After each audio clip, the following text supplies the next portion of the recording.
She came for coins and stove duty. But by the third night, one of them crawled into her lap and whispered, "Mama." The wagon wheel groaned a final, weary complaint as it settled into the frozen rut. Nora Vale pulled the thin wool of her shawl tighter, her gaze fixed on the house that seemed to crouch against the vast, white emptiness of Buttermilk Valley. It wasn't a home. It was a shelter, a dark shape hunkered under a sky the color of old pewter, smoke clawing from its stone chimney like a desperate hand. The wind, a relentless thief, stole the warmth from her breath before she could claim it, its howl a lonely counterpoint to the silence that pressed in from the pines. She had come for the wage Mr. Brant offered in his terse, black-inked letter, a sum that spoke of desperation as much as it did of need. A cook, he'd written, for 6 children.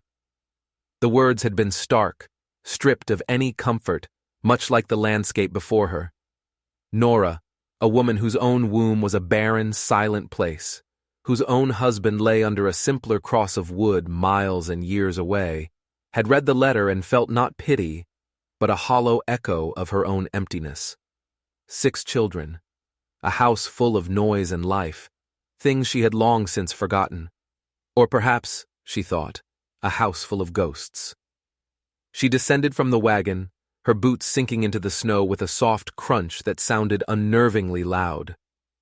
The driver, a man from the town who'd spoken barely 3 words the entire journey, grunted as he unloaded her single trunk, his breath pluming in the frigid air. He didn't look at the house. He looked at the mountains that ringed the valley, their peaks like jagged teeth against the bruised twilight. "He'll pay you what he said," the driver mumbled, his eyes already on the road back. "Elias Brant's a man of his word. Just not much else." He climbed back onto his seat without another glance, leaving Nora alone with her trunk and the oppressive quiet of the ranch. The front door of the house opened before she could knock, a rectangle of faint, flickering light against the gloom. A man filled the frame, tall and broad, his silhouette sharp and unyielding. Elias Brant. He was younger than she'd pictured, his face a map of hard lines and shadows carved by more than just the wind. His eyes, the color of a frozen creek, held no welcome, only a flat, weary assessment. He looked at her, then at the trunk, a muscle working in his jaw. "You're the woman, Nora Vale." It wasn't a question. "I am," she said, her voice steadier than she felt. The cold was a physical thing, a weight on her chest. He gave a curt nod, stepping back to let her pass. The air inside was thick with the smell of wood smoke, unwashed bodies, and something else, something sour and sad that clung to the very timbers of the walls. It was the smell of grief left to curdle.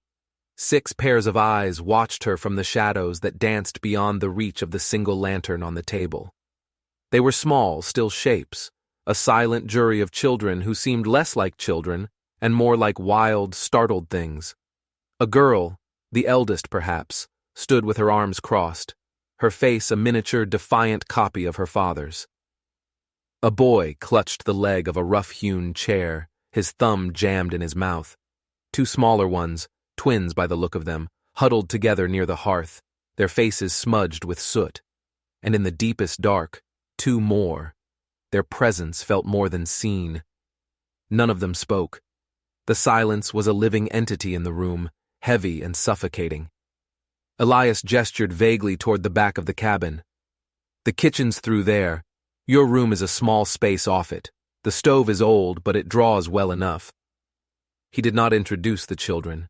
He did not ask if her journey was hard. He spoke of the stove. Nora looked from his closed-off face to the small, watching figures.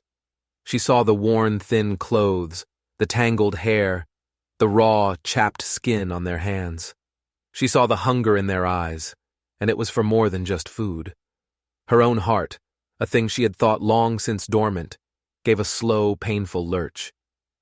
She had come for coins and stove duty. Nothing more. She had promised herself that. She wore her late husband's wedding band on a leather string around her neck, tucked beneath her dress, a constant, cool reminder of all she had lost and all she would never have. It was a shield. But as she looked at the 6 small faces, lost in the cavernous gloom of their father's sorrow, she felt the first crack in its surface. She nodded, her gaze lingering on the smallest child, a girl with hair the color of corn silk, who was peering at her from behind a sibling's back. "I'll see to the stove then," Nora said, her voice soft, not for the father, but for the children. She walked past Elias, her worn boots making no sound on the dirt floor, and stepped into the cold, dark kitchen that would be her domain. The first thing she did was not light the stove, but search for a bucket. She would need water, she would need flour, she would need to scrub the grime from the countertops until her knuckles were raw. She would need to make a fire, not just in the hearth, but in the heart of this broken, silent house. She would start with cornbread. It was a simple thing, a humble thing, but it was warm. And in this place, warmth was a revolution. The days that followed fell into a rhythm dictated by necessity. Nora rose before the sun, the cold in her small room so sharp it felt like a blade against her skin. She would light the stove, the scrape of the match and the whoosh of the kindling catching fire the first sounds in the sleeping house. She cooked, she cleaned, she scrubbed. She moved with a quiet efficiency that was born of a lifetime of work, her hands never idle. She learned the children's names not from their father, but by listening. Caleb, the eldest boy at 12, was the defiant one, his shoulders already carrying a weight too heavy for his years. He watched her with a suspicion that bordered on hostility, his silence a wall she could not seem to breach. Then came Sarah, the 10-year-old girl who was trying to be a mother to the others, her small face etched with a constant, weary anxiety. She would follow Nora, watching her knead dough or peel potatoes, her lips pressed into a thin, serious line, never offering to help but never leaving either. The twins, Matthew and Mark, were 7, a whirlwind of silent mischief, their communication a series of twitches and glances that only they seemed to understand. They left a trail of muddy boot prints wherever they went, a constant, earthy reminder of their presence. Then there was 5-year-old Leah, the girl with the corn silk hair, who carried a small stitched doll everywhere she went. The doll had yarn for hair but no eyes, its face a blank canvas of cloth. Leah would whisper to it, her secrets safe with its eyeless stare. And finally there was Samuel, the youngest, barely 3.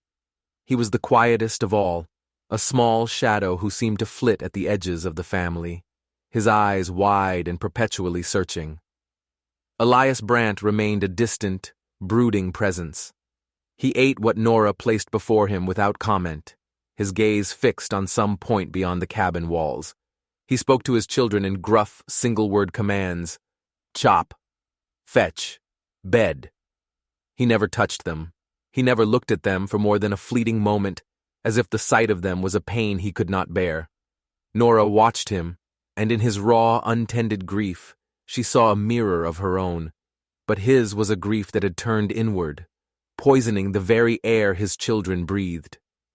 He never entered the kitchen while she was there, and he never sat in the rocking chair by the fire. It had been his wife's, Nora surmised. It sat empty, a silent, accusing monument to the woman who was gone. The children avoided it too, their games and squabbles giving it a wide berth, as if it were surrounded by an invisible wall. Nora did not try to breach their father's wall. Instead, she focused on the children, on the small, tangible things. She mended the rip in Matthew's trousers with neat, even stitches. She baked an extra pan of cornbread each morning, leaving it on the counter where small hands could break off a piece when hunger gnawed. She learned to tell the twins apart by the way Mark's left ear stuck out just a fraction more than Matthew's. She started humming as she worked, old, half-forgotten tunes from her own childhood. The sound was foreign in the silent house, and at first the children would freeze, their eyes wide, as if waiting for a reprimand. But Nora just kept humming, a low, steady sound that slowly, imperceptibly, began to fill the empty spaces. One afternoon, as a fresh blanket of snow fell, silencing the world outside, Sarah stood by the table, watching Nora sew a new button onto Samuel's small coat. The girl's hands were twisting the fabric of her own dress, her brow furrowed. "My mama," she began, her voice a small, rusty thing. "She used to sing." Nora didn't look up from her work, her needle moving in and out of the thick wool. "Did she now?" she said softly. "What did she sing?" Sarah was quiet for a long moment. "I don't remember the words," she whispered, her voice thick with unshed tears. Just the sound." Nora's hands stilled. She looked at the girl then, at the deep well of loss in her young eyes. She didn't offer false comfort. She didn't say it would be all right. She simply nodded. "Sometimes," Nora said, her voice gentle, "the sound is enough." She finished sewing the button and held the coat out. "There now, that should hold." Sarah didn't take the coat.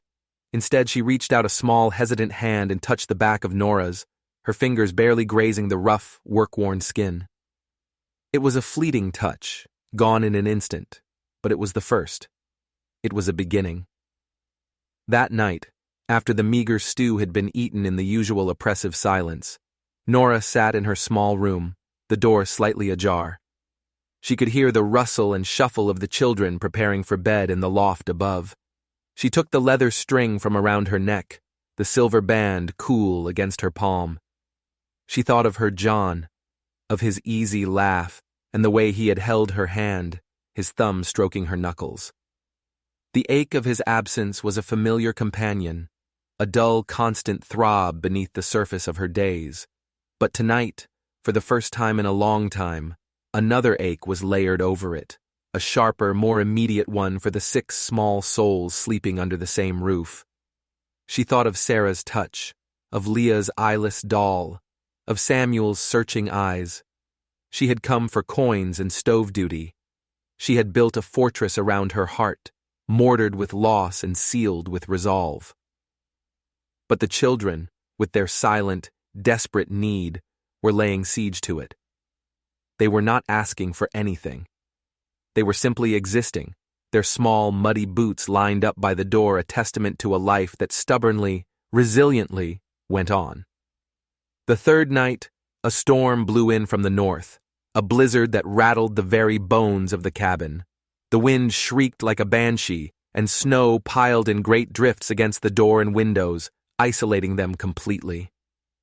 Elias had spent the day securing the livestock, his face grim and set against the biting wind. He'd returned covered in ice, his beard frozen, and had retreated into his silence, a dark storm cloud within the storm. The children were restless, their usual quiet replaced by a nervous energy that crackled in the small space. After a supper of beans and the last of the cornbread, Nora sat by the hearth, darning a sock. The firelight cast long, dancing shadows on the walls, making the small cabin feel both a sanctuary and a cage. One by one, the children had been sent to their beds in the loft, their father's command even more clipped than usual. But one had not gone. Leah, the 5-year-old with the corn silk hair, stood in the shadows, her eyeless doll clutched to her chest. She watched Nora, her small face a mixture of fear and fascination. The howl of the wind was a terrifying thing, a monster clawing at the walls. Nora pretended not to notice her at first, her needle moving with a steady rhythmic grace. She began to hum, the same low, simple tune she always did. It was a sound of normalcy in a world gone wild. Slowly, hesitantly, Leah crept closer, a small wraith in a threadbare nightgown. She stopped a few feet from Nora, her bare feet cold on the packed earth floor. Nora finished her sock, folded it neatly, and placed it in her mending basket. She didn't look at the child, but she patted her lap, a silent invitation. For a long moment, Leah stood frozen, her gaze flickering from Nora's lap to the dark, empty rocking chair that had been her mother's. Then, with a small, shuddering breath, she moved. She didn't climb into Nora's lap. Instead, she curled up on the floor beside her, resting her head against Nora's knee, her small body trembling. Nora placed a hand on the girl's tangled hair, her touch light, expecting the child to flinch away. But Leah leaned into the touch, a small, sighing sound escaping her lips. They sat like that for a long time, the only sounds the crackle of the fire and the scream of the wind. Nora could feel the child's fear slowly seeping away, replaced by a fragile, trusting warmth. Then, so softly that Nora almost thought she'd imagined it, a small voice whispered into the fabric of her skirt. "Mama!" The word was a ghost, a breath, a prayer. It hung in the air between them, impossibly large, impossibly fragile. Nora's heart stopped. The fortress she had so carefully constructed crumbled into dust. The shield of her own grief, the one she had held up for so long, shattered. This was not her child. This was a child of loss, a child of a silent father and a house full of sorrow. But in that one whispered word, Nora felt a connection so profound, so elemental, it stole her breath. She didn't correct her. She didn't say, "I'm not your mama, child." She simply tightened her hand on Leah's hair, a silent acknowledgement, a silent promise. She had come for coins and stove duty. She had come to cook for 6 children and their father. But as the storm raged outside and the small girl slept against her knee, Nora knew, with a certainty that settled deep in her bones, that she had been hired for one job, but had been given another entirely. She was no longer just the cook. In the heart of this frozen, desolate valley, in this house of unspoken pain, she was becoming something more. She was becoming the mother they wished for. The storm locked them in for 4 days. The world outside the cabin windows was a churning vortex of white, the sun a forgotten memory. The small space, already crowded, seemed to shrink with each passing hour, the tension coiling tighter. Elias grew more restless, pacing the length of the main room like a caged wolf, his silence a heavy, suffocating blanket. He rarely looked at Nora, but she felt his eyes on her when he thought she wasn't watching, his gaze a mixture of suspicion and a raw, unnerving vulnerability he tried so hard to hide. He had heard Leah. Nora was sure of it. He had been standing in the shadows by the stairs to the loft that night, a dark, unmoving sentinel, and the single whispered word had cut through the howl of the wind as clear as a bell. He had said nothing. He had simply turned and disappeared into the darkness of his own room, the soft click of the latch, an act of finality. But something had shifted. The fragile, unspoken truce between them had been disturbed. Nora, for her part, tried to maintain the rhythm of their days, a bulwark against the chaos of the storm and the rising emotional tide. She made the flour and cornmeal stretch, creating stews from dried beans and the last of the salted pork. She organized games for the children, simple things like shadow puppets on the wall and telling stories she spun from half-remembered folk tales. She taught Sarah how to make a perfect, flaky biscuit, her hands guiding the girls, the shared task, a quiet conversation. She even managed to coax a rare, fleeting smile from Caleb when she challenged him to a game of checkers on a board she'd drawn with charcoal on a piece of scrap wood, using dried beans for pieces. He beat her soundly, a flicker of pride in his eyes that was quickly extinguished. But it had been there. The twins, Matthew and Mark, seemed to shed a layer of their wildness, drawn to the steady, calming presence of her humming. They still left muddy tracks from their trips to the necessary outback, a constant battle against the encroaching snow. But now they would sometimes stop and watch her, their heads cocked to one side, as if trying to decipher the language of her quiet care. Leah was her shadow. The little girl was rarely more than an arm's length away, her hand often finding its way into Nora's, her small fingers curling around one of Nora's with a trusting grip that made Nora's heart ache. She had not called her Mama again. It was as if the word, once spoken, had been too precious, too dangerous to repeat. But the name hung in the air between them, a silent understanding. Leah would bring her the eyeless doll, holding it up for Nora to inspect a new imaginary injury, and Nora would gravely prescribe a bandage of scrap cloth. She was beginning to understand that the doll was not just a toy. It was a vessel for all the hurts Leah could not voice. Samuel, the youngest, began to emerge from his shell of silence. He would sit on the floor by Nora's feet as she churned butter or mended clothes, his wide, searching eyes fixed on her face. One afternoon, as she was kneading bread, a dusting of flour on her nose, he let out a small, gurgling laugh. It was the first time Nora had heard him make such a sound. The other children stopped what they were doing, their heads turning in surprise. Even Elias, pacing by the window, paused, his back stiffening. The sound, so pure and innocent, was an alien thing in that house. Nora's hands stilled in the dough. She looked down at the small boy, a slow, genuine smile spreading across her face, and for a moment, the gloom in the cabin seemed to lift, chased away by the bright, beautiful sound of a child's laughter. The tension with Elias finally broke on the third day of the storm. The woodpile by the hearth was dwindling, and he announced he was going to the woodshed to fetch more. It was a fool's errand in the blinding snow, a testament to his desperate need to escape the confines of the house. Nora, seeing the reckless set of his jaw, spoke up, her voice calm but firm. "That's not wise, Mr. Brandt. The wind is too strong. You could lose your way." He turned on her, his eyes blazing with a cold fire she hadn't seen before. "I've lived in this valley my whole life, woman. I know the path to my own woodshed." "The path is buried under 4 feet of snow," she countered, her gaze unwavering. "And a man can get turned around in a whiteout, no matter how well he knows the land." "And what would you know of it?" he shot back, his voice low and dangerous. "You, who's been here barely a week." "I know a storm when I see one," she said, her voice dropping to a near whisper.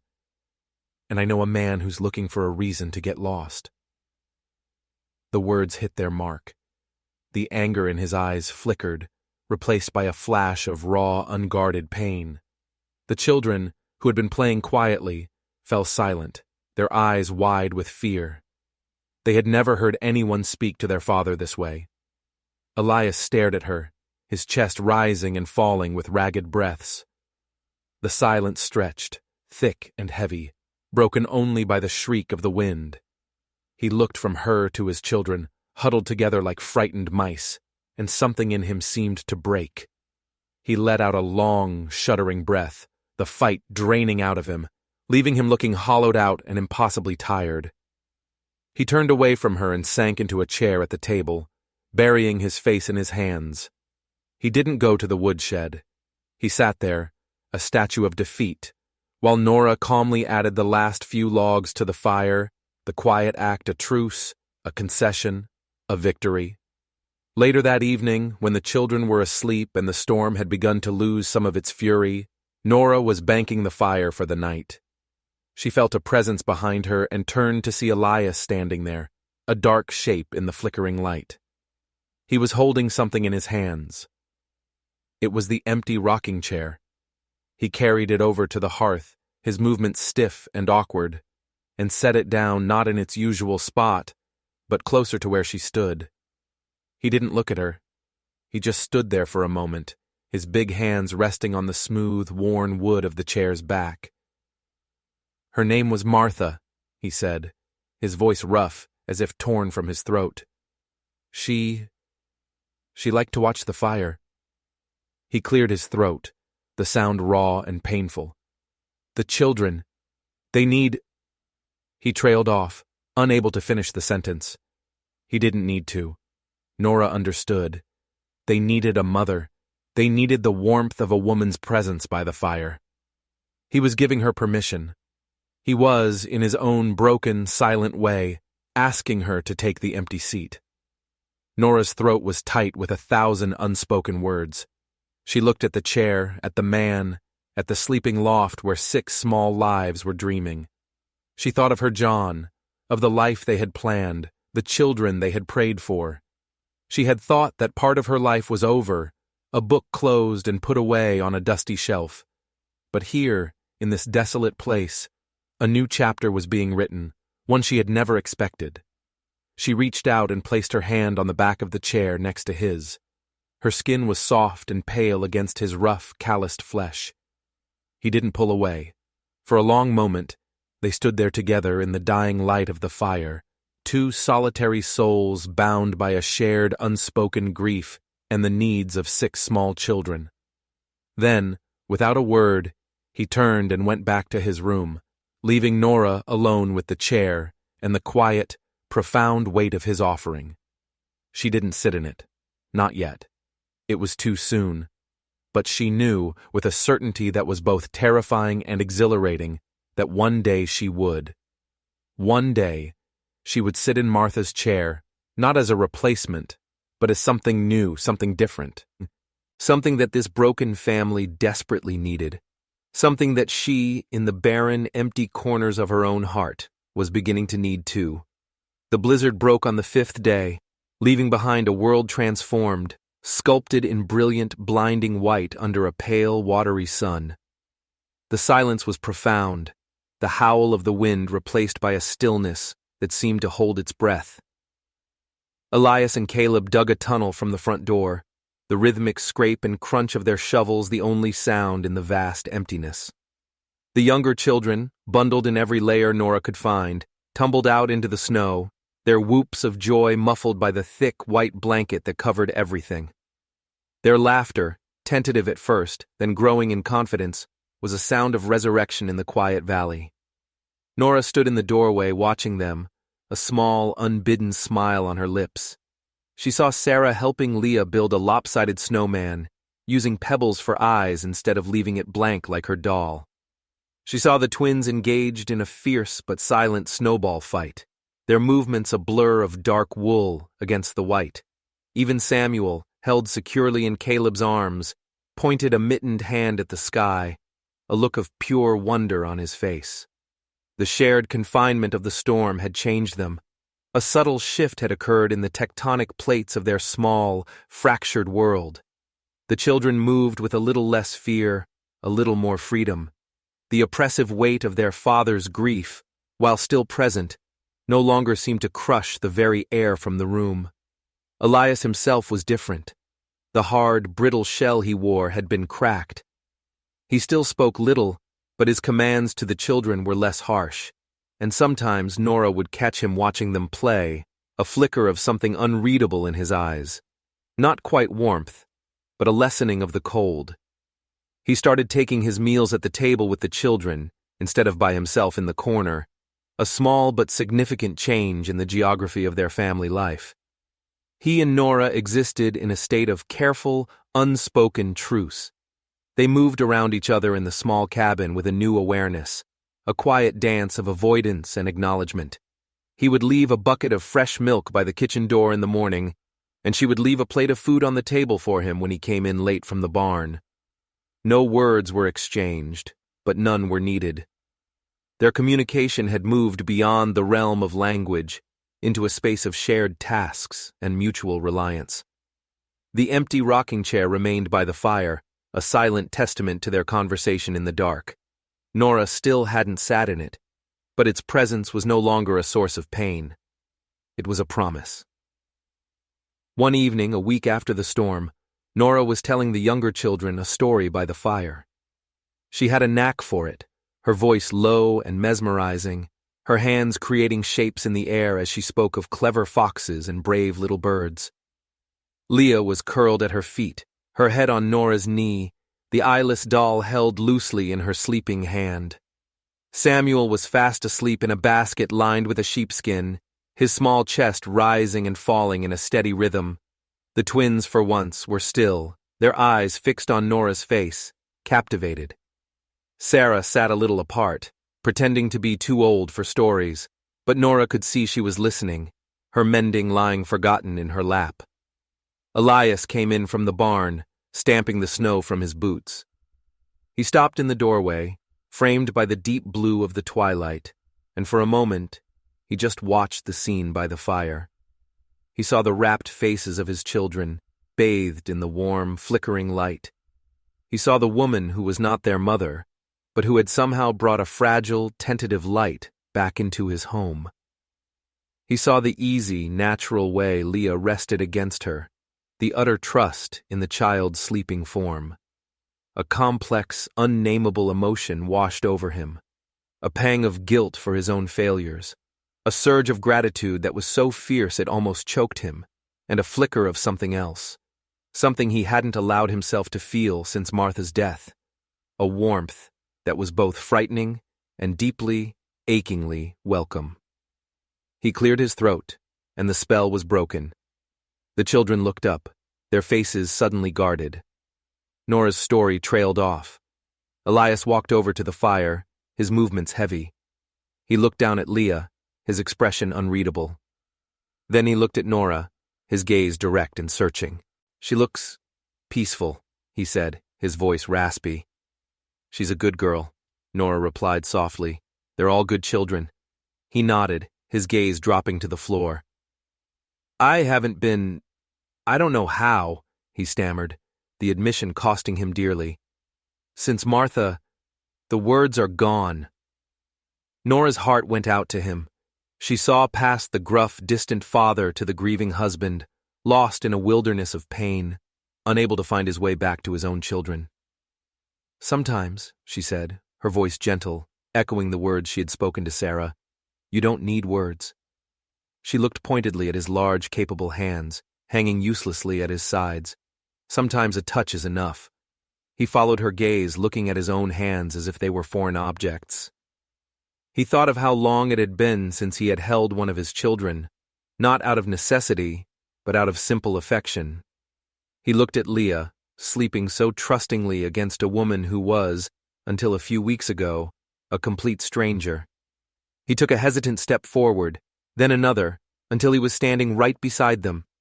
He reached down, his hand trembling slightly, and gently brushed a stray strand of corn silk hair from his daughter's forehead.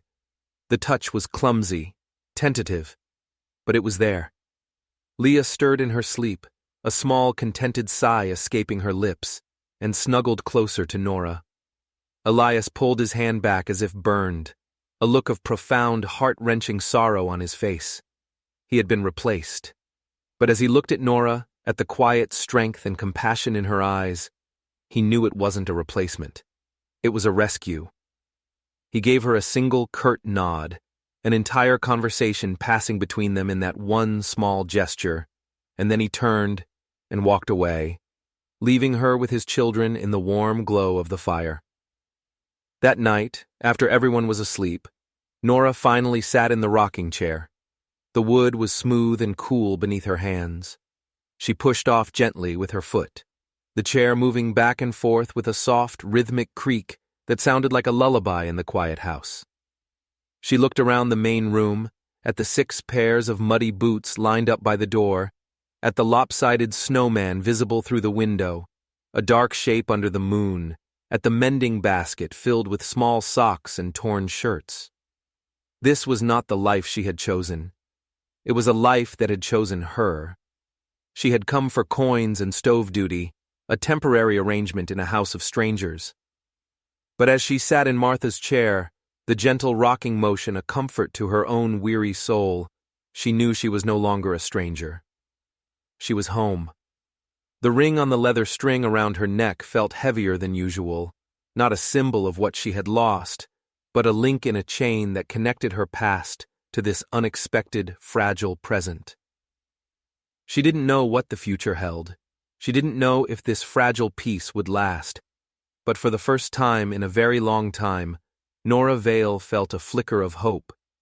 It was a small, tender thing, like the first green shoot pushing its way through the frozen earth. But it was there, and it was enough. The thaw came slowly, reluctantly, as if the winter was unwilling to release its grip on the valley. The world became a place of dripping water and soft, yielding earth. The creek, frozen solid for months, began to murmur and then to roar, a torrent of icy water rushing down from the mountains. The children, shedding their heavy winter clothes like snakes shedding their skin, seemed to expand with the landscape, their voices louder, their games ranging farther from the cabin.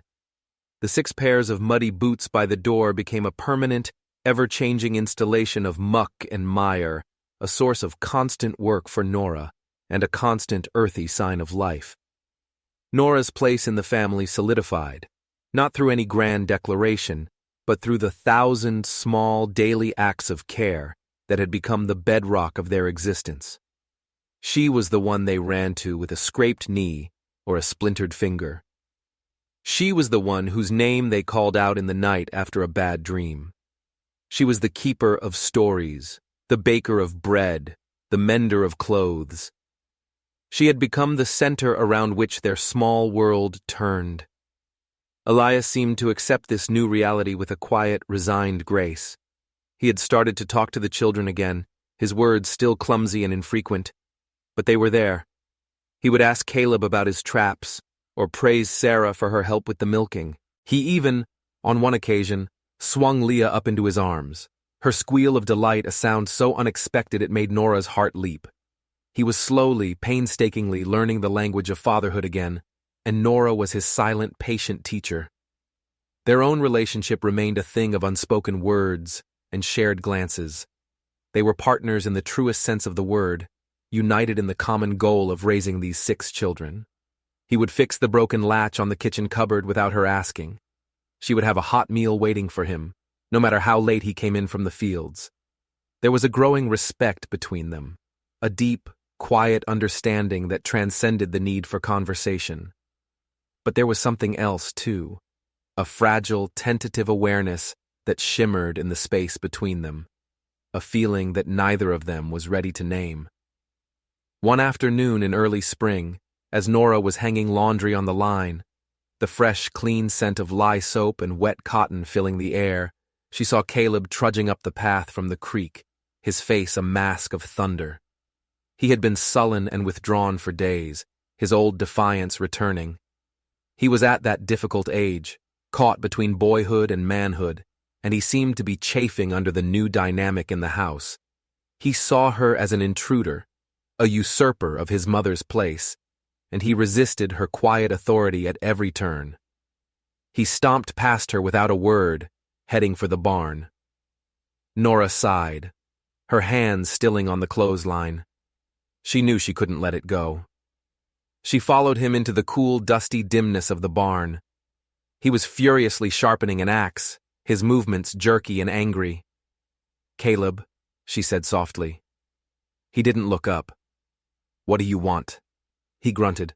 "I want to know what's troubling you," she said, her voice calm and steady. He finally looked at her, his eyes blazing with a boy's hurt and a man's anger. "You're not her," he spat, the words like stones. "You're not my mother." The words struck her with the force of a physical blow, but she did not flinch. She looked at this angry, grieving boy, and she saw not an enemy, but a kindred spirit. "No," she said, her voice quiet but firm. "I'm not, and I will never try to be. Your mother was your mother. No one can ever take her place." She took a step closer. "But your father needed help, Caleb, and you children, you needed someone to cook your meals and mend your clothes. That's why I'm here." "We were fine without you," he muttered, his gaze dropping back to the axe. "Were you?" she asked gently. "Were you really?" She looked around the barn, at the neat stacks of hay, the mended harnesses, the clean, swept floor. "Your father is a good man, Caleb. He works harder than any man I've ever known, but he can't do it all. A man can't be a father and a mother, just like a woman can't be a mother and a father." The words hung in the air, a quiet testament to her own lonely struggle. Caleb stopped his work, his hands still on the axe. He looked at her, really looked at her, and for the first time, he saw not just the cook, the interloper, but a woman who knew her own share of loss. He saw the sadness in her eyes, the quiet strength in the set of her jaw. "I miss her," he whispered, his voice breaking, the anger finally crumbling to reveal the raw, aching grief beneath. "I know you do," Nora said, her own voice thick with emotion. "And you always will. That's the price of loving someone, Caleb. The missing never really goes away. You learn to carry it." She didn't move to touch him. She just stood there, a silent witness to his pain, offering him the dignity of his own sorrow. He stood there for a long time, his shoulders shaking with silent sobs. When he finally looked up, his eyes were red-rimmed but clear. He didn't say thank you. He didn't apologize. He just gave her a small, almost imperceptible nod and went back to sharpening his axe, his movements slower now, more deliberate. The war between them was over. It had not ended in a victory or a surrender, but in a quiet, mutual understanding. As the days grew longer and warmer, a new rhythm established itself on the Brant Ranch. It was a rhythm of hard work and shared meals, of children's laughter and the quiet, companionable silence of two adults who had found a way to build a life together out of the ashes of their pasts. Nora finally started using the quilt that had been left in her room, a heavy, beautiful thing made from the worn-out shirts of men. She traced the faded patterns of plaid and chambray, wondering about the hands that had stitched them together, about the lives that had been lived in them. She thought it was Martha's work, a quilt made from the shirts of her father, her brothers, perhaps even her husband's. It was a quilt of memory, a blanket of ghosts, but as she pulled it over herself at night, she didn't feel the cold chill of the past. She felt the warmth of connection, of a lineage of love and loss that she was now, inexplicably, a part of. One evening, as the sun was setting, painting the sky in fiery strokes of orange and purple, Nora was sitting in the rocking chair on the porch, a basket of peas in her lap.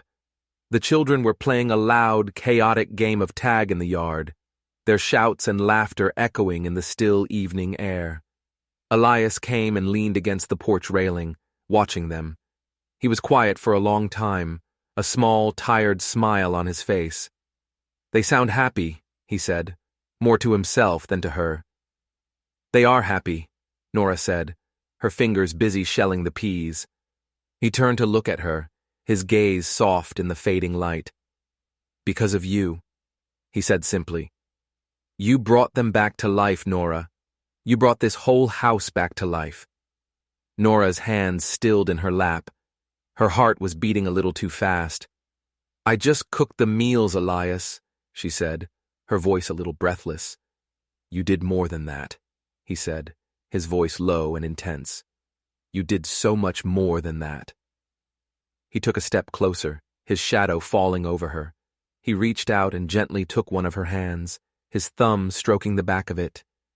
His touch was warm and sure, and it sent a jolt of feeling through her that was so powerful it almost made her gasp. She looked up at him, and in his eyes she saw not just gratitude, but something deeper, something that mirrored the fragile, burgeoning hope in her own heart. He didn't say anything else. He just stood there, holding her hand, as the last of the light faded from the sky and the first stars began to appear. And in that quiet, shared moment, Nora knew that the love she thought had been buried forever was not gone. It had just been sleeping, waiting for the right time, the right place, the right person to awaken it. It was a terrifying, exhilarating, and deeply humbling thought. She had come to this valley seeking a wage, a place to exist. She had found a family, and maybe, just maybe, she had found a future. The summer bloomed and then faded, the green of the valley slowly giving way to the gold and russet of autumn. The rhythm of the ranch was steady and sure, a comforting beat in the heart of the wilderness. The harvest was good, the barn filled to bursting with hay, a testament to the tireless work of Elias and a now willing Caleb. The root cellar was stocked with potatoes, carrots, and rows of gleaming glass jars, preserves Nora had put up with Sarah's eager help. The house was a home now, filled not just with the scent of baking bread, but with the sounds of life. The twins arguing over a game, Samuel's delighted shrieks as Elias tossed him in the air, Sarah humming as she churned butter, a tune she'd learned from Nora. The 6 pairs of muddy boots by the door were a constant, and the eyeless doll still listened to Leah's secrets. But now, more often than not, Leah would leave the doll in the rocking chair while she ran outside to play, no longer needing its silent companionship at every moment. Nora and Elias had settled into a comfortable, easy partnership. The charged awareness that had flickered between them had softened into a deep, abiding affection. They were a team, a unit, their lives interwoven in 1,000 different ways. He would often seek her out at the end of the day, not for any specific reason, but just to be in her presence, to share the quiet companionship that had become the anchor of his life. He would sit on the porch steps while she rocked and mended, and he would tell her about his day, the small triumphs and frustrations of running the ranch. He was talking again, not just to the children, but to her, the words that had been locked away for so long finally finding their way out. And she would listen, her quiet presence a balm to his weary soul. But as the days grew shorter, and the wind began to carry the first chill of winter, a shadow fell over their peaceful existence. It started with Samuel. The little boy, usually so full of life, became listless and fussy, his skin hot to the touch. Nora tried all her remedies, cool cloths, willow bark tea, broth, but the fever wouldn't break. He grew weaker, his breathing shallow and ragged. A fear, cold and sharp, pierced Nora's heart. She had seen this sickness before. It came with the changing of the seasons, a cruel thief that stole the breath from the young and the old. Within 2 days, Leah was sick too, her small body racked with coughing fits that left her exhausted and pale. Then the twins, Matthew and Mark, fell ill, their usual boisterous energy replaced by a frightening stillness. The cabin, once so full of life, became a sick room, the air thick with the smell of illness and the sound of labored breathing. Nora worked tirelessly, moving from one child to the next, her face a mask of calm, controlled efficiency that belied the terror churning in her gut. She barely slept, her nights spent listening to the rasp of her patient's breathing, her days a blur of changing linens, spooning broth into unwilling mouths and murmuring words of comfort. Elias was a ghost of his former self, his face gaunt with fear and exhaustion. The fragile peace he had found was shattered, his old demons returning with a vengeance. He was terrified of losing them, of being left alone again in the echoing silence of grief. He hovered helplessly, his large hands useless, his eyes filled with a desperate, pleading anguish that tore at Nora's heart. He watched her, his gaze a mixture of awe and utter reliance. She was his rock, his anchor in this storm of sickness. Only Caleb and Sarah remained healthy, and they became Nora's loyal assistants. Sarah, her young face old with worry, helped Nora brew teas and change cloths, her small hands surprisingly steady. Caleb, his earlier defiance forgotten, took over the running of the ranch, chopping wood, tending the livestock, his movements driven by a fierce, protective energy. He would come into the house, his face grim, and ask Nora what she needed, his voice low and respectful. The crisis had burned away the last of his resentment, leaving only a shared, desperate purpose. On the 4th night, the sickness reached its peak. Samuel's fever spiked, his small body convulsing. He was burning up, his breathing a faint, shallow whisper. Nora held him, her heart a cold, hard knot of fear. She had done everything she knew how to do. There was nothing left but to wait, to pray. Elias knelt beside her, his face ashen. He reached out and touched his son's fiery cheek, a sob catching in his throat. "He's so small," he whispered, his voice breaking. "He's a fighter," Nora said, her own voice trembling despite her efforts to keep it steady. "They're all fighters." She looked around the room, at the 4 small, still forms in their beds. This was it. This was the moment of truth. She had come to this place for a wage, a temporary refuge from her own loneliness. She could leave. No one would blame her. The town was a day's ride away. She could escape this house of sickness and death, escape the unbearable weight of this responsibility. But as she looked at the children, at their pale, trusting faces, she knew she couldn't go. They were not just her charges anymore. They were her children. In her heart, in the deepest, most secret part of her soul, they were hers. To leave them now would be to abandon a part of herself. She looked at Elias, at the raw, naked fear in his eyes. He was looking at her, not as a father, not as a man, but as a soul on the brink of despair, begging for a reason to hope. In that moment, she made a choice. It was not a choice born of duty or pity, but of a fierce, protective love. that had taken root in her barren heart and bloomed in the most unlikely of places. She would stay. She would fight for these children with every ounce of strength she possessed. She would not let this sickness win. "Elias," she said, her voice clear and strong, cutting through the fear-choked air.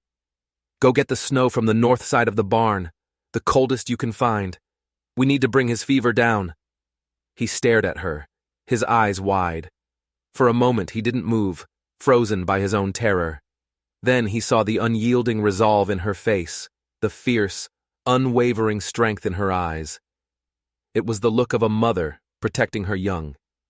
He scrambled to his feet, a flicker of hope igniting in his chest. He had a purpose.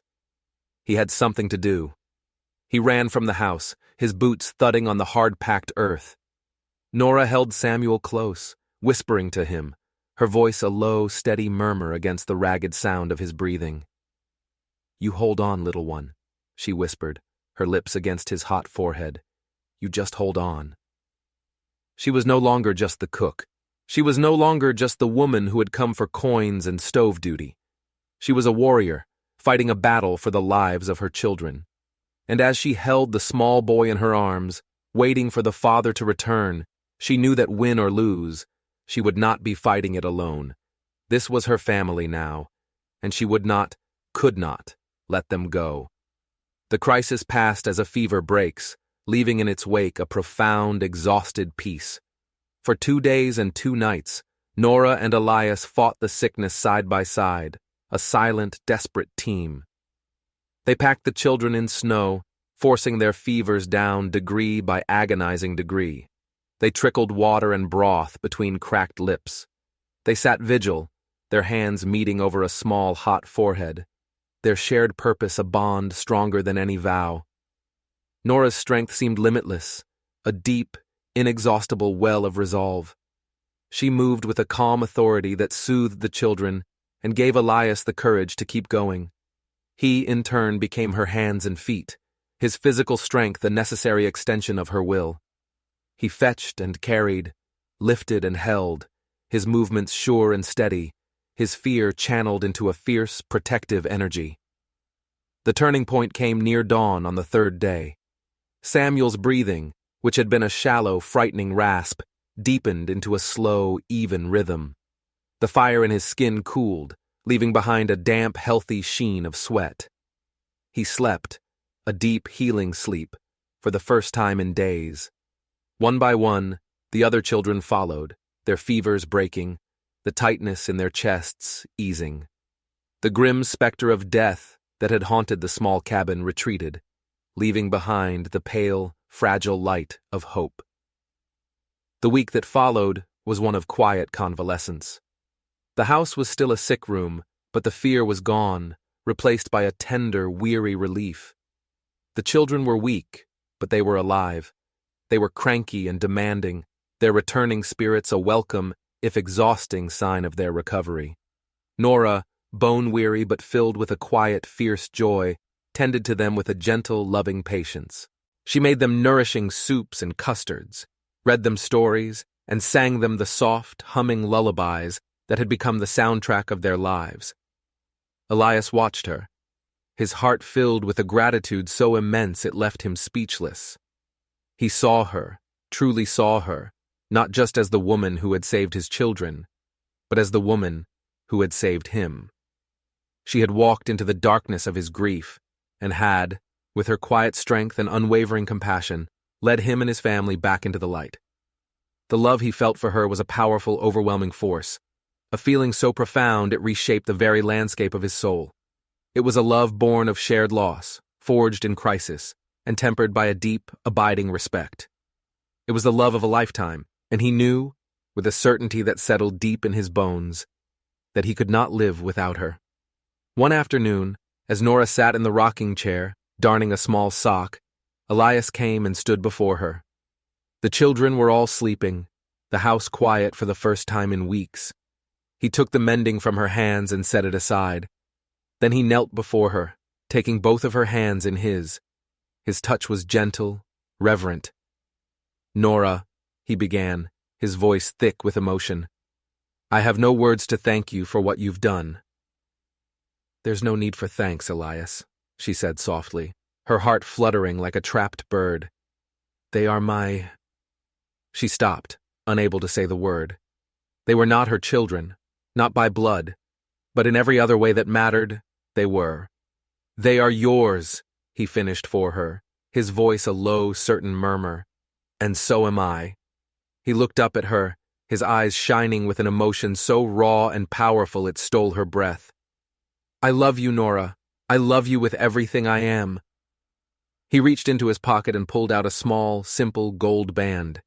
It was his mother's ring, he explained, the one she had given him for the woman he would one day love as his own. "I know I have nothing to offer you but a broken-down ranch and a house full of noisy children," he said, his voice trembling slightly. "But if you'll have us, if you'll be my wife, I will spend the rest of my days trying to be a man worthy of your love." Tears streamed down Nora's face, hot, silent tears of a joy so profound it was almost painful. She thought of the silver ring on the leather string around her neck, the symbol of a love that had been lost, and she thought of this gold ring, a symbol of a love that had been found. She had come to this valley a widow, a barren, lonely woman seeking only to survive, and here, in this most unlikely of places, she had been given a life more full and more beautiful than any she had ever dared to dream of. She looked at this good, strong man kneeling before her, at his honest, loving face, and she knew that her answer was the only one she could possibly give. "Yes," she whispered, her voice choked with tears. "Yes, Elias, I will." He slipped the ring onto her finger. It was a perfect fit. He raised her hand to his lips and kissed it, sealing their promise. Then he rose and gently pulled her to her feet, wrapping her in his arms. She leaned against his broad chest, her head fitting perfectly in the hollow of his shoulder, and for the first time in her life, Nora Vale felt completely, utterly, and irrevocably home. The news was received by the children not with surprise, but with a quiet, solemn acceptance, as if they were witnessing the final, necessary piece of their broken world clicking into place. They had known, in the way that children know things, that Nora belonged with them. Her presence had become as essential as the sun and the rain, the fire in the hearth, and the bread on the table. The wedding was a simple affair, held in the main room of the cabin on a bright, cold morning, the preacher from the town making the long journey to officiate. The children were the only witnesses. Sarah had picked a small bouquet of late-blooming wildflowers for Nora, and Caleb stood beside his father, his face serious and proud. The twins fidgeted, and Leah clung to Nora's hand, her eyeless doll for once, forgotten on the mantelpiece. That day, as they all sat down to the wedding supper Nora had prepared, the atmosphere was different. The last of the shadows had been chased from the corners of the room, replaced by a warm, steady glow. The silence was no longer heavy with unspoken grief, but filled with a comfortable, easy peace. The family was whole again, not the same as it had been before, but something new, something stronger, something forged in the crucible of loss and love. None of them called her Mama that day, but not one called her Miss again.